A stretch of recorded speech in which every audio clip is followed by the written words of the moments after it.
fought the fight, breaking down the walls in the dead of night. I don't come for peace, I come for the storm. Fanboys melt quick when the truth gets warm. Saw content's high, I'm collecting those tears. Just got started, but I'm cutting through fears. I'm not here for brand deals, I'm not for sale. I expose your lies, rip off the veil. Well folks, Nintendo's greedy pricing strategy is catching up with them and is finally showing in ways they can't spin anymore. But before we get into this, please hit the like button and the hype button as well. It really helps out small channels like mine to be able to stand up to the greedy corporations and the toxic fanboys. You can dress up quarterly reports all you want, you can pad investor slides with words like momentum, sell and success, and market leadership. But at the end of the day, the truth always surfaces where it hurts the most, on the retail floor. The narrative Nintendo built around the so-called booming Switch 2 generation is starting to crack, and the evidence is coming from their own partners. The same stores and distributors they rely on to keep that polished image alive are now the ones quietly exposing how inflated those numbers really are. It all started with Donkey Kong Bonanza, their big showpiece for the Switch 2 launch window. On paper, it looked like a hit. They told investors 3.4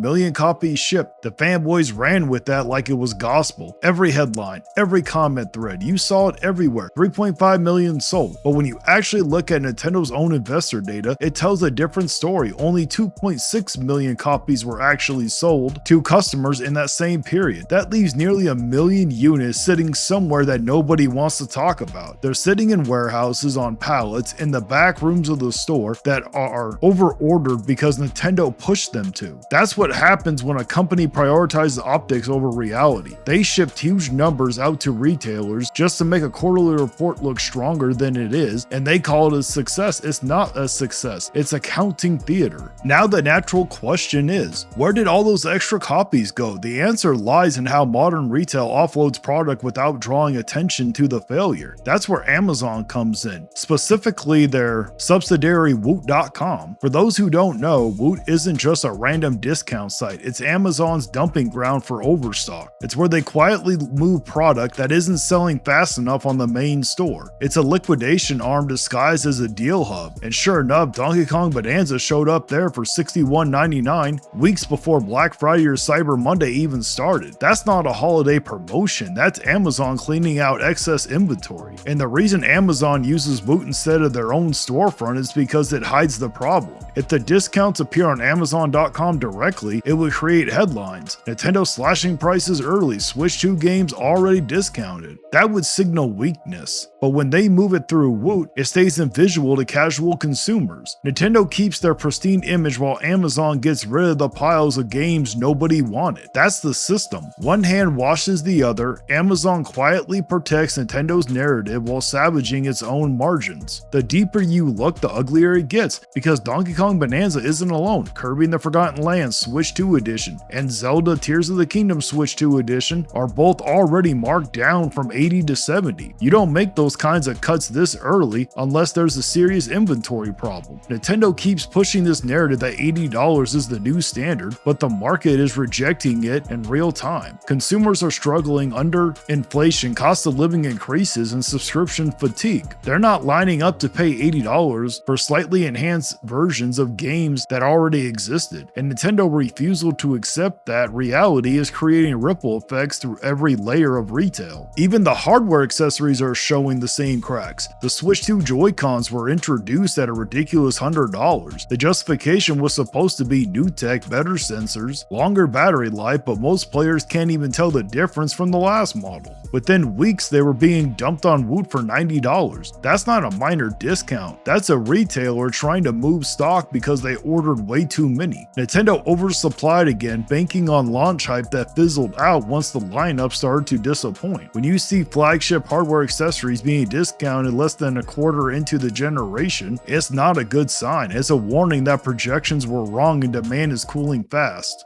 Then you look over at Best Buy. They're supposed to be one of Nintendo's most loyal retail allies, but even they're slashing prices. Amiibos, those collector figures Nintendo loves to hype as premium collectibles, are being marked down to 20 to 33% 30%. The Tulin Amiibo, which was tied to both Zelda and Animal Crossing, dropped from 30 to 20 in the middle of a cross-promotion campaign. That should have been the strongest sales window. Instead, they're trying to move them out of the warehouse. Same thing with Ruta, Sidon, and Yobi Amiibo. Those are not old stock. These are products released alongside active games and updates. When even those aren't selling, you know something's gone wrong. Nintendo thought they could milk brand loyalty forever. They thought slapping Switch 2 Edition on everything would give them an automatic sales floor, but it doesn't work like that anymore. People are smarter. People are paying attention, and people have options now. The Steam Deck, the ROG Ally, the PlayStation Portal, even cloud gaming. All of those have changed the value conversation. Consumers look at a $70 or $80 Switch 2 game and start asking what they're really getting for that price. When they realize it's the same experience they had 2 years ago, just at a higher cost, they stop buying. Even the Animal Crossing New Horizon update, which was supposed to reignite the community, couldn't escape it. Nintendo called it the biggest update since 2021, but the sales data doesn't reflect any kind of spike. In fact, the new Switch 2 edition of Animal Crossing is already discounted at Amazon. That means whatever buzz Nintendo tried to create with the update and the Amiibo tie-ins fell flat. They're still sitting on unsold stock of one of their most profitable franchise in history, and the only way retailers can move it by slashing prices weeks before the holiday season even began. The problem runs even deeper with hardware. Nintendo actually tried to raise the price of the Switch Lite to $230, even though the system is outdated and the Switch 2 is already out. Retailers had no choice but to cut that back to $188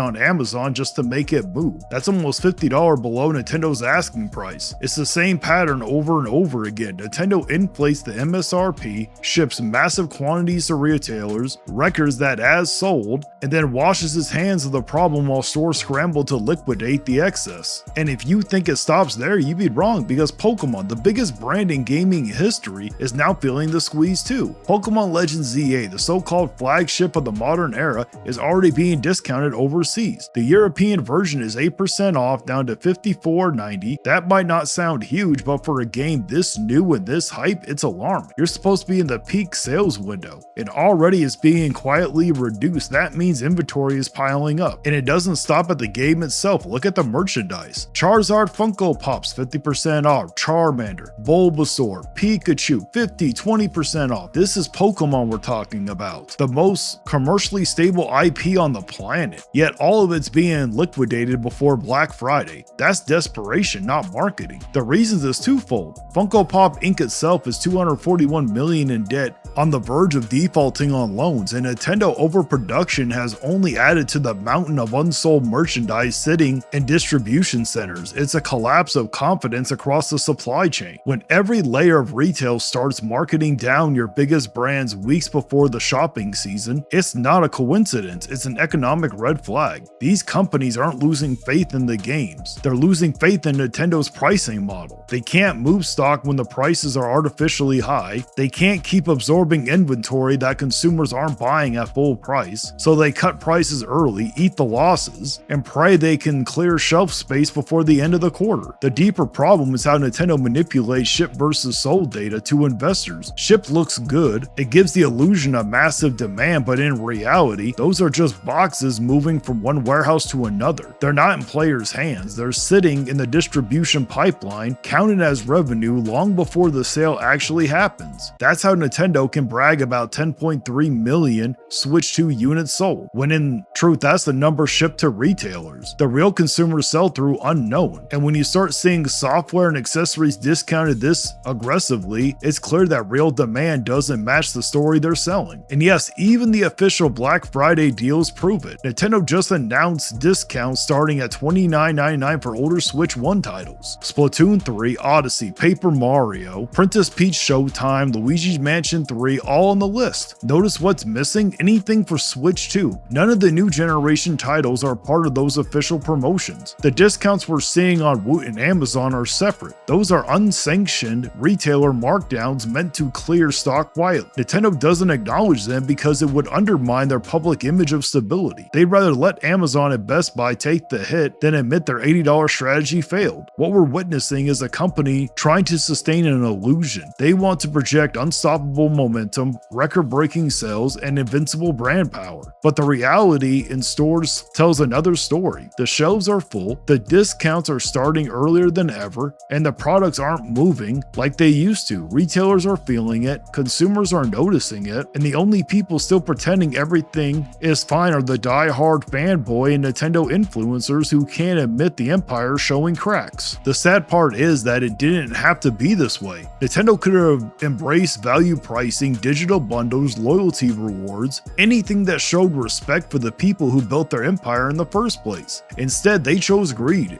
They doubled down on $80 titles, $100 controllers, $230 outdated handhelds, and overpriced amiibos, betting that nostalgia would cover the difference, but nostalgia has limits. People remember when Nintendo represented accessibility, creativity, and family fun, not corporate manipulation and inflated metrics. Now, as Amazon, Best Buy, and others quietly liquidate the evidence of overproduction, that illusion is slipping. The Switch 2 is still successful, yes, but it's built on shaky ground, propped up by retail agreements and marketing spin instead of genuine consumer enthusiasm. The question isn't whether Nintendo will keep selling consoles, they will. The question is how long they can keep lying about what those numbers mean. Because when reality finally catches up, and it always does, the backlash won't come from critics or competitors, it'll come from the very fans they've taken for granted. And that's the real danger. Once consumers stop trusting your numbers, they stop trusting your brand. They start renting instead of buying, waiting for discounts instead of pre-ordering, and skipping collector editions entirely.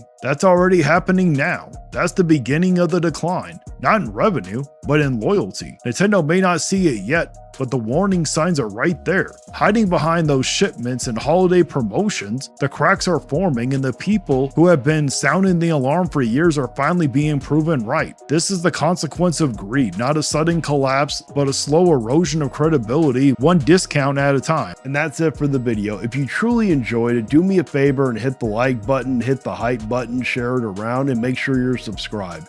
I post a long video every day, and I also go live Monday morning at 5 a.m. Pacific time, where I react to the saltiest fanboys around. And also make sure you subscribe, because I'm really trying to hit 5,000 subscribers by the end of the year, and I really need your help. If you really want to support the channel, consider becoming a member. It's only $1 a month. You'll get special badges, custom emotes, and of course your name shouted at the end of every video. And once that list gets too long, don't worry, I will turn it into a full-on credit roll so everybody gets their chance to shine. Also, don't forget to check out the merch if you want to rep the Vigilante Fire. And as always, until next time guys, stay vigilant. And now it's time to read off the members of the channel. We got Koros Objective, Maximilian Pegasus 88, Matt Fox 94, Dr. Downvote, Oh No Is Justin, Brian Payne, Andy Ritz, C-Stars Piplup, Jay Wesby 65, Maximus 2400, Geezer Noob, Dustin 360, That PlayStation Gamer, Stephen Ramy, Matthew Buckley, Blue Moon, John Marr, Johnny Bones Jones, The One and Only Groot, Female Goku, Alyssa D. Lawless, James Rowe, Mario 123, Casaria, Shane's World, Renee, Dragon Knight, Dragonborn, 20 the Witch Lord, Vicious Jaber, Crippled Gamer, Blast 1314, General Raihahuka, CM, Eat Enforce, Poke Plays, Starlight Mirror, Crystal Woe, Phoenix Freestar, The More Incredible Grimlock, Ninja Pat 15, T-Man the Cool, Kyria Lunar, Ronnie Reef 90, and Shadow Dragons. Thank you so much for becoming part of the crew. You can cry in the comments, but you won't survive. Like and subscribe if you feel that vibe. We're